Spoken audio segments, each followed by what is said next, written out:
dan instalasi listrik 2. Untuk soal nomor 1, buktikanlah bahwa faktor daya yang jelek menyebabkan rugi-rugi jaringan bertambah besar. Jawabannya, dari rumus S sama dengan VA per cos theta, maka faktor daya jelek terjadi bila cos theta kecil dari 0,93. Bila cos theta semakin kecil, maka S semakin besar. Dengan demikian, KHA pengantar yang dibutuhkan juga semakin besar.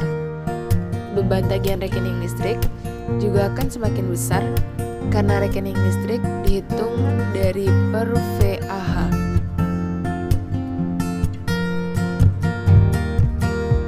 Soal nomor 2.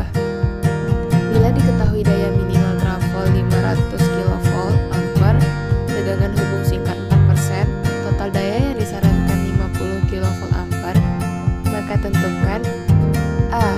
Nilai daya hubung singkat atau PSI. B. Tentukan golongan kapasitor, apakah standar, terisolasi lebih, atau dengan reaktor anti harmonik. Untuk jawabannya, A. PSI sama dengan 500.000 dibagi dengan 0,04, maka hasilnya didapatkan 12.500 kV ampere. Untuk soal B, PSI per 240 sama dengan 12.500 dibagi dengan 240, maka hasilnya didapat 52 kV ampere. Bila daya yang diserahkan adalah 50 kV ampere, maka nilai ini lebih kecil dari nilai rasio PSI per 240. Dengan demikian, digunakan solusi kapasitor normal. Untuk soal nomor 3, bila diketahui bahwa daya nominal trafo 1000 kV ampere, tegangan hubung singkat 4%, total daya yang diserahkan 1500 kV ampere, maka tentukan A. Daya hubung singkat atau PSI. B. Tentukan golongan kapasitor, apakah standar, terisolasi lebih, atau dengan reaktor anti harmonik.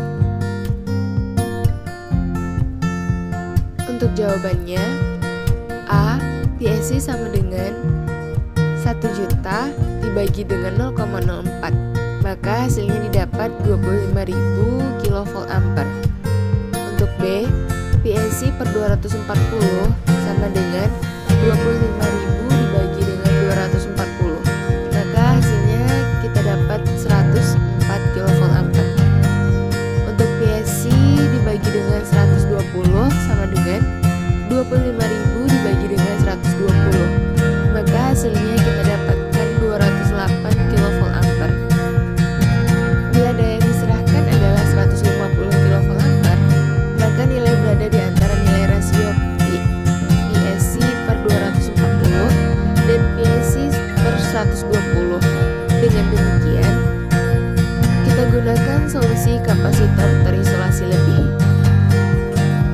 Soal nomor 4. Bila diketahui bahwa daya nominal trafo 630 kV ampere, tegangan hubung singkat 4%, total daya yang diserahkan 200 kV ampere, maka tentukan A. Daya hubung singkat atau PSI. B. Tentukan golongan kapasitor, apakah standar, terisolasi lebih, atau dengan reaktor anti harmonik. Untuk jawabannya, A. PSI sama dengan 630.000 dibagi dengan 0,04, maka hasilnya 15.750 kV ampere. Untuk B, PSI per 120 sama dengan 15.750 dibagi dengan 120, maka hasilnya kita dapatkan 131 kV ampere. Bila daya yang diserahkan adalah 200 kV ampere, maka nilai ini lebih besar dari nilai rasio PSI per 120. Dengan demikian, kita menggunakan solusi reaktor anti harmonik. Soal nomor 5.